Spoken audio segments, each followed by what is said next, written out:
అండి. నేను మీ లక్ష్మీ చౌదరిని. వెల్కమ్ టు మిస్టీ మధురంలో తెలుగు ఆడియో స్టోరీస్. ఈరోజు మనం అది కోరిన ప్రణయం 150th ఎపిసోడ్ యార్. ఇక్కడి వరకు కథని ఆదరించి నన్ను ప్రోత్సహిస్తున్నందుకు, ఛానల్ని సపోర్ట్ చేస్తున్నందుకు థ్యాంక్ యూ సో మచ్. ఇక కొత్త కథ స్టార్ట్ చేయమని పాపం ఒక సిస్టర్ కంటిన్యూగా కామెంట్ చేస్తున్నారు. తప్పకుండా స్టార్ట్ చేస్తానండి. కొంచెం బిజీ. ఇప్పుడు నెమ్మదిగా వెళ్తేనే బెస్ట్. మనం ఫాస్ట్గా అన్నీ చేయలేం కదా. ఇక కథలోకి వెళ్లే ముందు లైక్స్ హైప్ ఇవ్వడం మర్చిపోకండి. దక్ష్ గర్విక వాళ్ళు ఆస్తులన్నీ సీజ్ చేసేలా చేసి గర్వికకి ఇవ్వాల్సిన పనిష్మెంట్ ఆల్రెడీ ఇచ్చాడని అక్కడెవ్వరికీ తెలియదు, ఒక్కరికి తప్ప. ఎప్పుడైతే గర్విక ఇన్వాల్వ్మెంట్ ఉందని తెలిసిందో అంత టెన్షన్లో కూడా అటువైపుగా కూడా ఆలోచించడం మొదలు పెడతాడు దక్ష్. భీమిలి గెస్ట్ హౌస్ దగ్గర నుంచి గర్వికని పంపించేసిన తర్వాత బీచ్ హౌస్కి వచ్చి అక్కడి నుంచి విజయవాడ వెళ్లే దారిలోనే అంతకుముందే గర్విక వాళ్ళ గురించిన మొత్తం ఇన్ఫర్మేషన్ గ్యాదర్ చేసుకుని ఉండడంతో తను చేయవలసిన పనులు టకటక 4 ఫోన్లతో చేసేస్తాడు. గర్విక వాళ్ళకి సొంతంగా కంపెనీ అంటూ ఏమీ లేదు. కంపెనీ ఉంది అనడం, బ్రాంచ్ ఓపెన్ చేస్తున్నారు వైజాగ్లో అని అనడం అంతా కూడా అబద్ధం. గర్విక అమెరికాలో దక్షని చూసి ఇష్టపడుతుంది. దక్ష్ ఇండియా వచ్చేశాక తను కూడా ఒక 6 నెలలుండి చదువు అయిపోగానే ఇండియా వచ్చేస్తుంది. అమెరికాలో దక్ష్ ఎవరో తెలుసుకోవాలని ప్రయత్నించినా తెలియకపోవడంతో ఇండియా వచ్చాక తెలుసుకునే ప్రయత్నాలు మొదలుపెట్టి 1 సంవత్సరానికి తెలుసుకుంటుంది. తను బెంగళూరులో ఉంటూ అమెరికాలో ఉన్నాననే తల్లిదండ్రులకి చెబుతుంది. దక్ష్ వివరాలన్నీ తెలుసుకున్నాక తండ్రికి ఆ వివరాలు ఇచ్చి వాళ్ళ గురించి పూర్తిగా తెలుసుకోమని చెబుతుంది. ఆ వివరాలు చూసిన ఆమె తండ్రికి దక్ష్ మహాలక్ష్మి గారి మనవడని తెలియడంతో అప్పటికప్పుడే అతను ఒక పథకం ఆలోచిస్తాడు. గర్విక వాళ్ళ నాన్న కంపెనీలకి, షాపులకి ఫైనాన్స్ చేస్తూ ఉంటాడు. అదే టైంలో ఒకరు కొత్తగా కంపెనీ పెట్టుకోవడం చూసి వాళ్ళకి ఫైనాన్స్ చేస్తూ షేర్ అడుగుతారు. అలాంటి వాళ్ళు షేర్ హోల్డర్గా ఉంటే పెట్టుబడి అవసరమైనప్పుడు ఈజీగా దొరుకుతుందని ఆ కంపెనీ వాళ్ళు కూడా గర్విక వాళ్ళ నాన్నకి షేర్లు ఇస్తారు. దానికే గర్విక వాళ్ళ నాన్న ఆ కంపెనీ తనదే అని ప్రచారం చేసుకోవడం మొదలుపెట్టారు. అయితే ఆ కంపెనీ ముందు బాగున్నా తర్వాత చాలా లాస్లోకి వెళ్ళిపోతుంది. గర్విక వాళ్ళ నాన్న ఎక్కువ మొత్తంలో పెట్టుబడి పెడతారు. ఎప్పటికైనా వాళ్ళని తప్పించి ఆ కంపెనీకి ఓనర్ని గర్వికని చేయొచ్చు అని ఆలోచన అతనిది. తను అమెరికా నుంచి రాగానే ఆ కంపెనీని తన చేతుల్లోకి వచ్చేలా చేయాలి అని అనుకుంటాడు. కానీ అప్పటికే కంపెనీ నష్టాల్లో కూరుకుపోవడంతో పెట్టిన పెట్టుబడి కూడా పోవడం కాకుండా ఒక ప్రాజెక్ట్ ఫెయిల్ అయిపోవడంతో తిరిగి వాళ్ళకి డబ్బులు కట్టాల్సి వస్తుంది.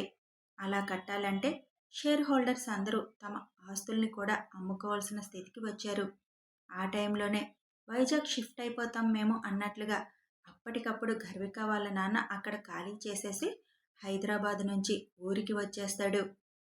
ఎందుకంటే ఆ నష్టపరిహారం చెల్లించే ఉద్దేశం లేక, తను ఎక్కడున్నాడో తెలియకపోతే వాళ్ళేమీ చేయలేరు కాబట్టి మొదటి నుంచి హైదరాబాద్ అడ్రస్ అన్నిటికీ ఇవ్వడంతో వాళ్ళ ఊరు ఏంటనేది కూడా ఎవరికీ తెలియకపోవడంతో తన వరకు ఎవరూ రారు అని అనుకుంటాడు.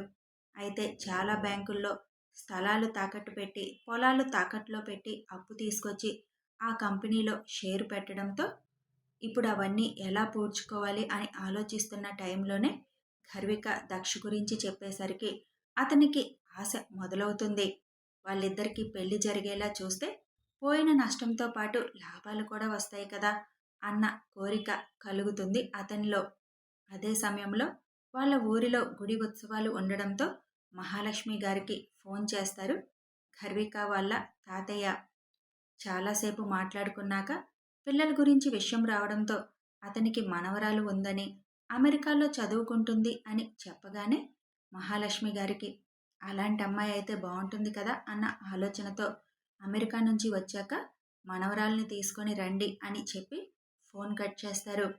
తండ్రి చెప్పిన మాట విన్న గర్విక తండ్రి వాళ్ళ పెద్ద మనవడిని మన అమ్మాయి ఇష్టపడుతుంది అని తండ్రికి చెప్పడంతో చూద్దాంలే, అమ్మాయిని తీసుకొని రమ్మన్నారు, తను ఇష్టపడితే సరిపోదు కదా, అవతల వాళ్ళు కూడా ఇష్టపడాలి కదా అని ఆయన అంటారు.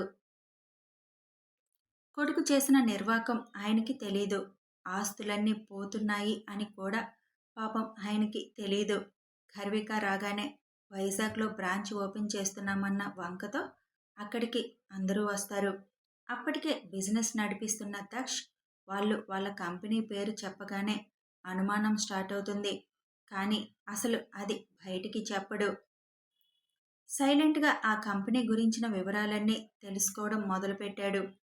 దానికి కారణం ఆ కంపెనీని తమ కంపెనీలో విలీనం చేయాలి అనుకుంటున్నాము అని అతను చెప్పడంతో వివరాలను తెలుసుకున్న దక్షకి పెద్దాయనకి విషయాలేమీ తెలియదని కూడా తెలియడంతో వాళ్ళ ఆలోచనలేంటో అర్థం అవడంతో తండ్రికి విషయం మొత్తం చెప్పేస్తాడు. కానీ అప్పుడే ఏం మీరు బయటపడొద్దు అని చెబుతాడు దక్ష్. ఇక ఆ రోజు విజయవాడ వెళుతుండగా గర్విక వాళ్ళ నాన్న గురించి వెతుకుతున్న వాళ్ళకి అడ్రస్తో సహా తెలియజేసి నవ్వుకుంటాడు దక్ష్. వాళ్ళు ఊరు వెళ్ళి మరీ గర్విక వాళ్ళ నాన్నని పట్టుకొని వాళ్ళ నష్టపరిహారం వాళ్ళకి ఇవ్వకపోతే అరెస్టు చేయిస్తామని చెప్పేసరికి అప్పటికప్పుడు పొలం అమ్మేసి మరీ ఇచ్చేస్తారు. బ్యాంకుల వాళ్ళకి కూడా దక్ష్ ఆయన దివాలా తీశాడు అన్న ఒప్పందించడంతో బ్యాంకు వాళ్ళు ఆస్తులన్నీ జప్తు చేసుకుంటారు. అదంతా చూసిన గర్విక వాళ్ళ తాతయ్యకి పెద్ద షాకే తగులుతుంది. ఆయన గురించి దక్ష్ ఆలోచించినా తప్పలేదు.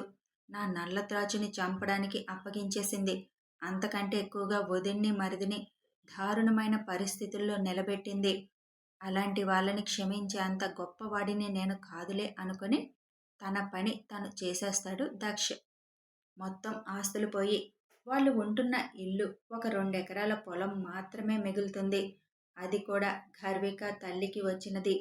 ఇదంతా కూడా భూమిని దక్ష్ వెతుకుతున్న టైంలోనే అక్కడ వాళ్ళకి పతనం జరిగిపోతుంది. ఇదంతా గర్వికకి కూడా తెలియదు. దక్ష్ భూమి వాళ్ళ ఊరికి చేరుకున్నప్పుడే గర్విక వాళ్ళ తాతయ్యకి ఫోన్ చేసి తన మనవరాలు చేసిన విషయం చెప్పి వైజాగ్ రమ్మని చెబుతాడు. అదంతా ఆలోచించుకుంటూ భూమి ఏం పనిష్మెంట్ ఇవ్వబోతుందా అని చూస్తూ కూర్చుంటాడు దక్ష్. ప్రస్తుతం నేనే పనిష్మెంట్ ఇస్తాను తనకి అని అంటుంది భూమి మూతి బిగించి.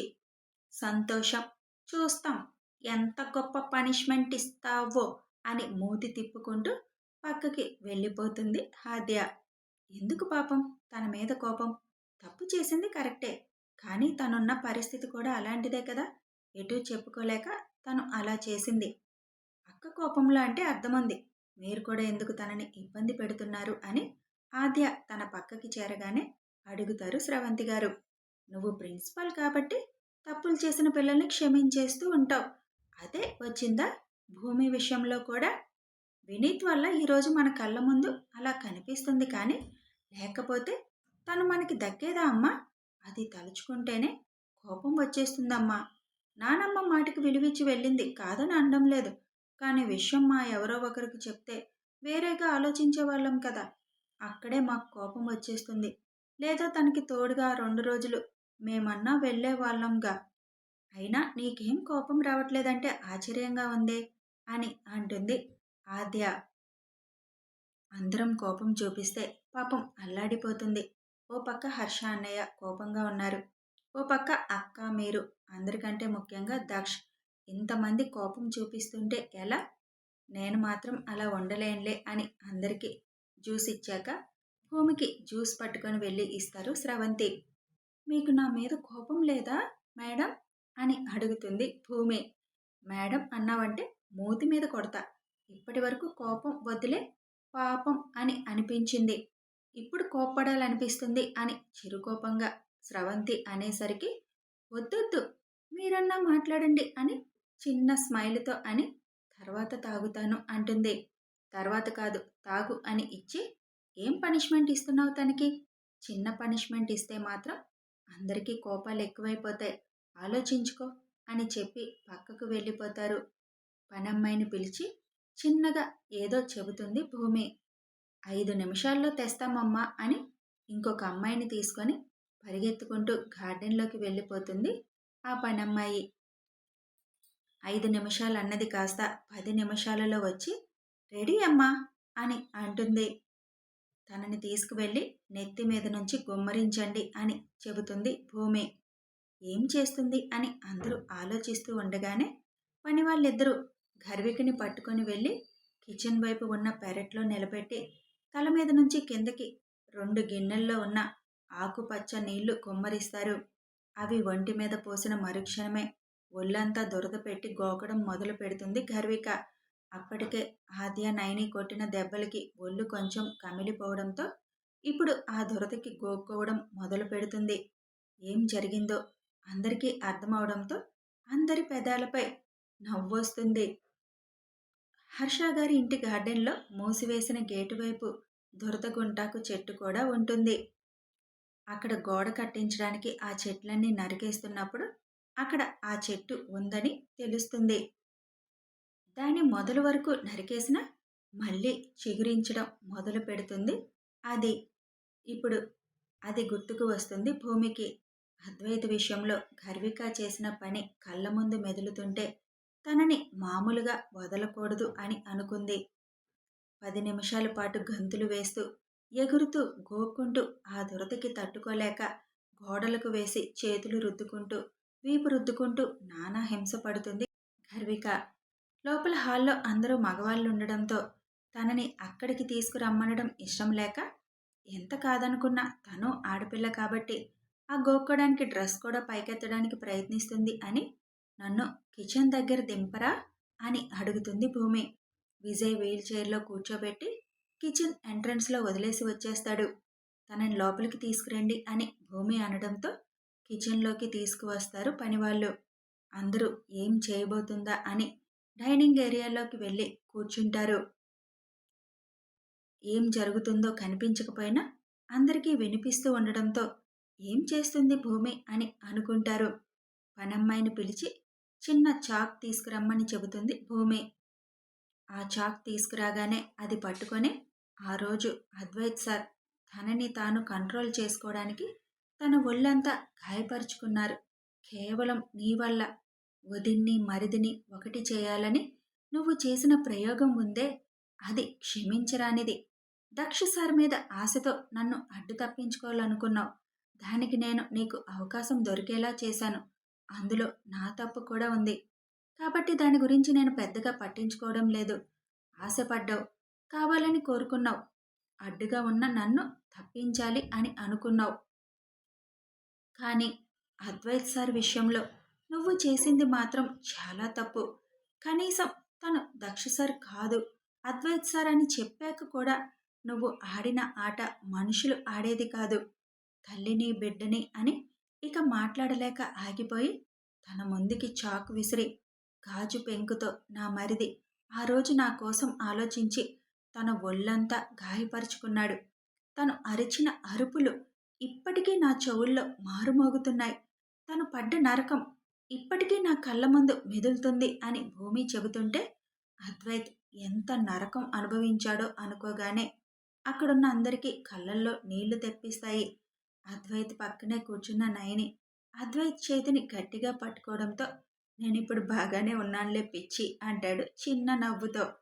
తను ఎలా అయితే ఒళ్ళంతా గాయపరుచుకున్నాడో నువ్వు కూడా ఇప్పుడు ఆ చాక్తో ఒళ్ళంతా గాయపరుచుకోవాలి. ఎలాగో దురద పుడుతుంది కదా, ఆ దురద తగ్గాలి అంటే ఆ చాక్తో ఒళ్ళంతా గీక్కో. నీ అంతటి నువ్వు గాయపరుచుకుంటే చిన్న గాయాలే అవుతాయేమో. నేను గాయపరచడం మొదలు పెడితే మాత్రం ఒక్కొక్క గాయానికి 10 కుట్లు పడేలా చేస్తా అని కోపంగా అంటుంది భూమి. ఏంటి, ఇది భూమియేనా అని అంటాడు విజయ్ ఆశ్చర్యంగా. నాకు కూడా అదే డౌట్గా ఉంది బావా అంటుంది ఆద్య. చాక్తో ఒళ్ళంతా తనని తానే కోసుకోమని భూమి గర్విక్తో అనడంతో అప్పటికే ఒళ్ళంతా దురదతో గోకి గోకి చర్మం లేచిపోయి నరకం చూస్తుంటే ఆ చాకుతో కోసుకునే ధైర్యం చాలక ఆ దురద భరించలేక నన్ను క్షమించు, తప్పు చేశాను నేను అని భూమి కాళ్ళు పట్టుకుంటుంది.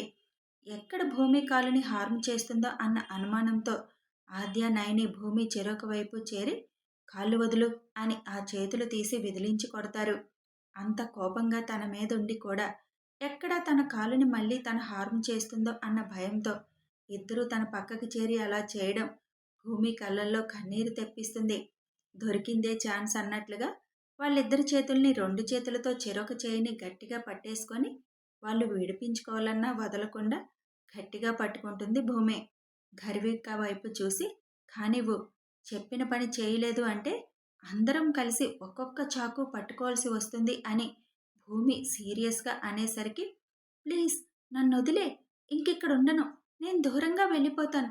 భరించలేకపోతున్నాను ఈ దురద అని గోక్కుంటూనే అంటుంది గర్విక. ఛీ! నీలాంటి దాన్ని క్షమించాలని నేను అనుకోవడం లేదు. ఆ రోజు ఇలాగే కదా నేను బతిమిలాడాను. ఎంత నరకం పడ్డామో లోపల నీకేం తెలుసు? తాగేసి హ్యాపీగా ఎంజాయ్ చేశావు. అద్వైత్ సార్ పడిన నరకంలో కొంచెం కూడా నువ్విప్పుడు పడలేదు. ఒక పక్క ఆ డ్రగ్ వల్ల తను పడిన నరకం, ఆ ఎఫెక్ట్ నుంచి తప్పించుకోవడానికి, నా మీద తనకి ఎటువంటి కోరిక కలగకుండా ఉండడానికి తనని తాను గాయపరుచుకున్న ఆ బాధ కళ్ళారా చూశాను నేను. అందులో ఒక వంతు కూడా నువ్వు ఇప్పుడు అనుభవించడం లేదు. అప్పుడే వదిలేయండి ప్లీజ్ అని అడుగుతున్నావు. పనివాళ్ళ వైపు చూసి ఆవిడ గారు చేయదు. చెరొక కత్తి పట్టుకొని దొరికిన చోట దొరికినట్టు ఘాట్లు పెట్టేయండి అంటుంది భూమి కోపంగా. ప్లీజ్ వద్దు అని వెనక్కి వెనక్కి వెళ్ళిపోతుంది గర్విక. మనుషులు ఎంత నీచానికైనా దిగజారిపోతారు అని నిన్ను చూస్తే అర్థమవుతుంది. నీ వల్ల ఈ కుటుంబం మొత్తం 3 రోజులు టెన్షన్ పడింది. నాకు నీతో మాట్లాడడం కూడా ఇష్టం లేదు. మర్యాదగా కట్ చేసుకుంటావా? నేను కట్ చేయాలా? అని కోపంగా భూమి అడుగుతుండగానే ఆద్య, నైని చేతులు బలవంతంగా విడిపించుకొని ముందుకు వెళ్ళి 2 చాకులు చెరొకటి పట్టుకొని టకటక చేతుల మీద 2 ఘాట్లు పెట్టేస్తారు. అప్పుడే గర్విక తల్లి, తండ్రి, తాతయ్య ఇంట్లోకి అడుగు పెడతారు. దక్షికి సెక్యూరిటీ వచ్చి చెప్పగానే రమ్మను ఇక్కడికి అని వాళ్ళకి చెబుతాడు. వాళ్ళని తీసుకొని అందరూ ఉన్న దగ్గరికి వెళ్ళేసరికి లోపల నుంచి గర్విక అరుపు వినిపించగానే, అయ్యో ఏమైంది నా కూతురికి అని పరుగున వెళుతుంది తల్లి. అక్కడ గర్విక చింపిరిగా ఉండి ఒళ్ళంతా గాయాలయ్యి రక్తం కూడా కనిపిస్తూ అసలు గుర్తుపట్టలేనట్లుగా మొహం మారిపోయి ఉండడం చూసి, ఏం చేస్తున్నారు నా కూతుర్ని? ఎందుకు ఇలా హింసిస్తున్నారు? అసలు ఆ అవతారం ఏంటి అని రక్తం పోకుండా గబగబా తన చీర చింపి గాయాలకి కడుతూ అడుగుతుంది. మీ అమ్మాయి చేసిన దానికి చాలా తక్కువే చేస్తున్నాం అని ఆద్య కోపంగా అంటుంది. అందరూ కలిసి నా కూతుర్ని ఏం చేస్తున్నారు అని గర్విక తల్లి అడగగానే, ముందు నీ కూతురు ఏం చేసిందో తెలుసుకో అని దక్ష్ గట్టిగా మాట్లాడేసరికి సైలెంట్ అయిపోతుంది ఆవిడ. వైజయంతి గారు మొత్తం చెప్పి, నా కొడుకులు కోడలు విషయంలో నీ కూతురు చేసిన దానికి మేము వేసిన శిక్ష చాలా చిన్నది. ఆడపిల్లని ఎక్కువేమీ చేయలేకపోయాము అని అంటారు వైజయంతి గారు. మీ అమ్మాయి జైల్లోనే ఉంటుంది జీవితాంతం అని అంటాడు దక్ష్. గర్విక తాతయ్య, తను చేసింది చాలా పెద్ద నేరమే కాదనడం లేదు, కానీ అదంతా డబ్బు ఉందన్న అహంకారంతో చేసింది. ఇక గర్వం కూడా తనకి ఉండదులే. ఉన్న ఆస్తులన్నీ పోయాయి. ఊర్లో పడి ఉంటుంది. ఇక ఇటువైపు కూడా రావడానికి లేదు. తనని మాతో తీసుకువెళ్ళిపోతాం. వదిలేయండి అని అడుగుతారు. ఒకే ఒక్క మనవరాలు కావడంతో వదులుకోలేక. మనోహర్ గారికి విషయం తెలుసు. మిగతా వాళ్ళకి తెలీదు. ఆస్తులు పోవడం ఏంటి అన్నట్లుగా ఆశ్చర్యంగా చూస్తుంటే జరిగింది మొత్తం మనోహర్ గారు చెబుతారు. అందరూ దక్ష్ వైపు షాక్గా చూస్తారు. అదంతా విన్న గర్వికకైతే పెద్ద షాకే తగులుతుంది. దక్ష్ పెద్దాయన వైపు చూస్తూ, తను చేసిన తప్పు చిన్నది కాదు. కిడ్నాప్, ట్రాప్, హత్యా ప్రయత్నం, పైగా నరబలులు ఇచ్చేవాడితో లింక్. ఎలా తనని బయట వదిలేయమంటారు అని అడుగుతాడు. ఇంకెప్పుడు మీ జోలు రాదు తను. నేను హామీ ఇస్తాను బాబు. వదిలేయండి ఈ ఒక్కసారికి. ఇంకోసారి తను ఏదైనా తప్పు చేస్తే నేనే భూమిలో పాతి పెట్టేస్తాను అని అంటారు కోపంగా గర్విక వైపు చూస్తూ. మీ మనవరాలికి వ్యవసాయం చేసుకునేవాడినిచ్చి వెంటనే పెళ్లి చేయండి. అంతేకాదు రోజు తనే తన పొలంలో పని చేయాలి. మా మనిషి గమనిస్తూనే ఉంటాడు. అలా చేయకపోతే వెంటనే అరెస్ట్ చేయించేస్తాను. తను చేసిన తప్పులు మొత్తం నా దగ్గర సాక్ష్యాలతో సహా ఉన్నాయి. అరెస్టు చేయిస్తే జీవితం మొత్తం జైల్లోనే గడిపేస్తుంది అని అంటాడు దక్ష్. తనే కాదులే బాబు, అందరూ కష్టపడితేనే 4 మెతుకులు కడుపులోకి వెళ్తాయి. ఇప్పుడు ఉన్న 2 ఎకరాలు కూడా లోన్ మీదే ఉంది. పని వాళ్ళని పెట్టుకొని చేయించుకునేది కూడా లేదు. Thank you. ఈసారికి వదిలేసినందుకు అని అక్కడి నుంచి గర్వికని తీసుకొని వెళ్ళిపోతారు వాళ్ళు. కథ కొనసాగుతుంది. ఇక భూమి గర్వికకి ఇచ్చిన శిక్షకి సాటిస్ఫాక్షన్ అయ్యారా? కథ నచ్చితే కథని ఫాలో అవ్వడానికి ఛానల్‌ని సబ్స్క్రైబ్ చేసుకొని బెల్ ఐకాన్ ప్రెస్ చేయండి. మీకు నోటిఫికేషన్స్ వస్తాయి. ఇక నచ్చితే లైక్ చేయండి, షేర్ చేయండి, కామెంట్స్ చేసి మీ అభిప్రాయాలు తెలపండి. Thanks for watching and listening.